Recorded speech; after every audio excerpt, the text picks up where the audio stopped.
JBNN will keep you informed. I'm Michelle Jones, and in the news, body found on Elsha Main Road by lawmen. The St. Catherine South Police were earlier today conducting an operation on the Elsha Main Road, St. Catherine, in search of suspects involved in Tuesday night's abduction of a man and a woman in Gregory Park, Portmore. The victims were taken to Kingston, where they were forced to withdraw about $100,000 from ATMs. They were taken back to Elsha, where the man was killed and his body dumped along the roadway. The woman was not physically harmed. The police, who were tracking the vehicle, engaged the men in a shootout. One of the suspects was found suffering from bullet wounds. He was taken to hospital where he later died. The other suspects escaped into the mangroves and are being pursued by the police. Delivery man killed in daylight attack in Portmore. A delivery man was shot dead while transporting goods at Portmore Parkway in Portmore, St. Catherine on Tuesday afternoon. He has been identified as 36-year-old O'Shane McLean from Dreamland Drive in Old Brighton in the municipality. It was reported that around midday, McLean went to Portmore Parkway in a truck to deliver hardware items. While McLean unloaded the truck, a grey motor car drove up.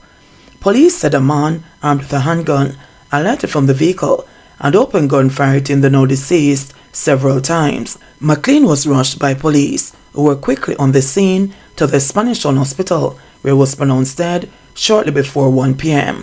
No motive has yet been established for the killing, the police said. Shooting at bus park in Spanish Town, men detained. Commuters at the bus park in Spanish Town, St. Catherine, had to take cover as gunshots rang out on Tuesday afternoon. Loud explosions were heard in a section of the busy transport center, which sent people scampering. Cops who were in the area responded quickly, apprehending 5 men who were seen running away from the bus park in the direction of March Pen. The security forces have heightened patrols in the areas surrounding the bus park. Spanish Town Mayor calls for help following fire in Market District. Spanish Town Mayor Norman Scott is calling for the government to urgently assist vendors affected by the early morning fire in the Market District at Cumberland Avenue in the town. Scott said a number of the vendors had just purchased goods in preparation for the upcoming school graduation season. He urged the government, whether through the Ministry of Social Security or otherwise, to step in and give a helping hand, because this is these people's livelihood and this is what they depend on. Scott said the fire victims have been severely handicapped as they are now out of employment. It's understood that the fire started about 2:40 Wednesday morning. Assistant Superintendent from the Spanish Town Fire Station, Garnet Dowse, said more than 15 shops were destroyed, while others were damaged by the fire. Firefighters from Spanish Town and Portmore battled the blaze. The cause of the fire has not yet been determined. Mackenzie saddened at sudden death of Seaforth Division Councillor. Minister of Local Government Desmond Mackenzie has expressed shock and grief at the unexpected death of Councillor for the Seaforth Division in St. Thomas, Joan Spencer. Spencer died at her home on Tuesday afternoon. I am totally shocked and devastated. This is a thunderbolt out of nowhere. I know that Councillor Spencer was not feeling well recently and had spent the last few days in hospital. She was discharged from the hospital this afternoon and had returned home. Shortly after that, she felt unwell and suddenly passed away there, he said in a media release. Mackenzie described Spencer as dependable, noting that she had the best attendance rate at meetings of the municipal corporation. Joan Spencer was no ordinary councillor. She gave 25 years of unbroken service to the people of the Seaforth Division, having first been victorious in the local government elections of 1998, Mackenzie stated. In 2003, we were both called to higher parochial service as mayors of our then parish councils, and she served as mayor of Morant Bay until 2007. Councillor Spencer is now part of an unwelcome history. She is the second Jamaica Labour Party councillor to have died within a year, as well as the second former mayor of Morant Bay to have passed on, following the death of former Mayor Lenworth Rawle in October last year, he added. FLA revokes Rifle Association President's dealer's license, alleged breaches referred to police. Major John Nelson, the president of the Jamaica Rifle Association, JRA, could face several charges, including illegal possession of a firearm, after an investigation concluded that he was in possession of a high-powered rifle without a permit. Nelson's also facing possible gun trafficking and diversion charges. Highly placed sources at the Firearm Licensing Authority (FLA), which conducted the probe, have said the investigation was triggered after it was discovered that a 7.62 rifle, one of 9 firearms permitted into the island for a shooting competition in October, was left behind. The firearms were brought in by Canadians participating in the competition on the condition that they were taken back out of the island after the event. One source confirmed yesterday that Nelson's dealer's license was revoked after the investigation revealed that the dealer attempted to apply for a permit for the benefit of a third party. The matter has been referred to the police, who will determine if he is to be charged. The revocation of Nelson's dealer's license means that he would no longer be authorized to buy or sell firearms or ammunition.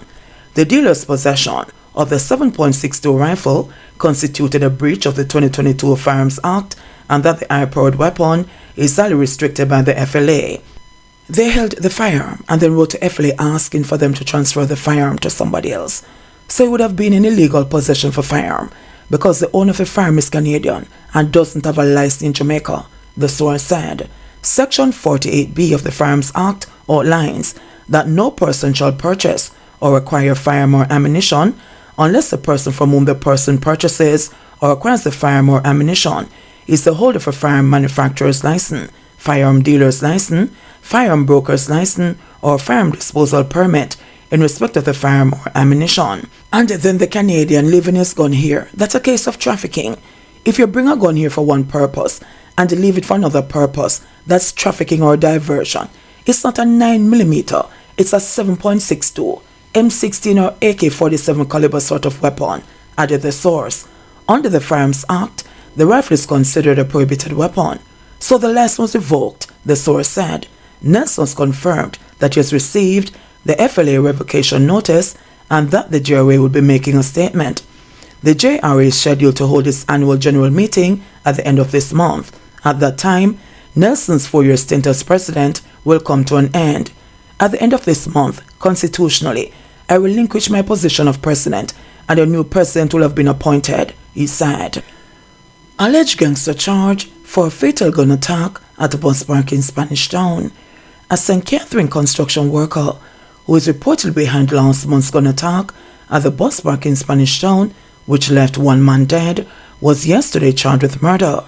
Damoni Shaw, otherwise called Yarrow, Daron and Ramos, of Salt Pond Road, St. Catherine, was also charged with assault of common law. The 29-year-old, who is believed to be aligned to the Tesha Miller faction of the Klansman gang, was pointed out on an identification parade on Friday following his arrest on Monday, May 29. He was nabbed following a series of operations carried out by the police from St. Catherine in several hotspots in the parish. The police say the Jamaica Eye was instrumental in their investigation, which led to Shaw's arrest.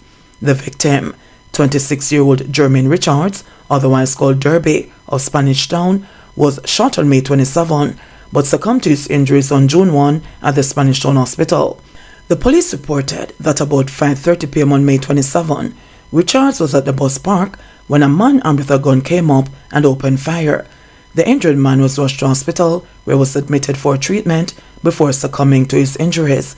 The victim is also believed to have been aligned with the Klansman gang. He is said to be the brother of Donovan Richards, who was freed in March at the One Don gang trial. Police investigators have reported that Richards was a casualty of the ongoing war between the two factions of the Klansman gang over extortion money that is being collected at the Spanish Town bus park. Former Teachers College student gets 18 months for a role in gruesome Mona murder.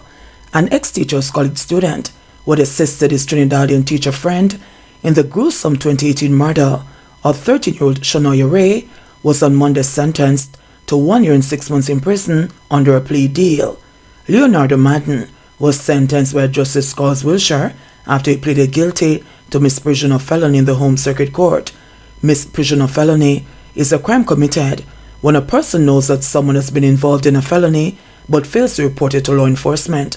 Her killer, Sandro Maharaj, is currently serving a 34-year sentence in relation to her death and for sexually assaulting her. Ray's remains were discovered inside Maharaj's bathtub on Wally Close in Mona, St. Andrew, on Friday July 20, 2018. Maharaj had poured caustic soda and other chemicals on her body, causing it to deteriorate rapidly. Madden was about 24, was found at the premises when police discovered the teen's remains.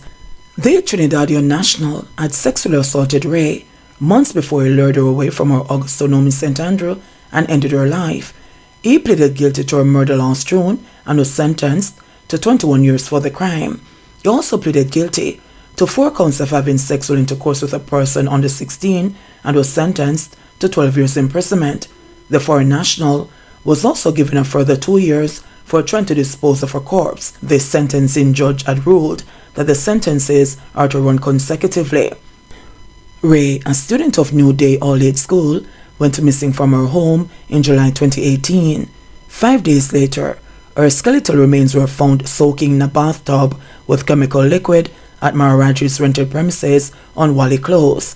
Maharaj's neighbors became suspicious after they smelled rotting flesh for days and saw the Trinidadian attempting to burn what appeared to be female clothing and braids.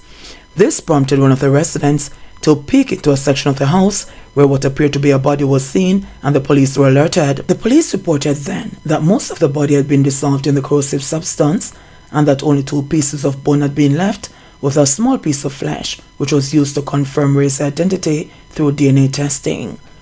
JBN, we keep you informed. Please guys, remember, like, subscribe, share, leave a comment and help with the growth of the channel.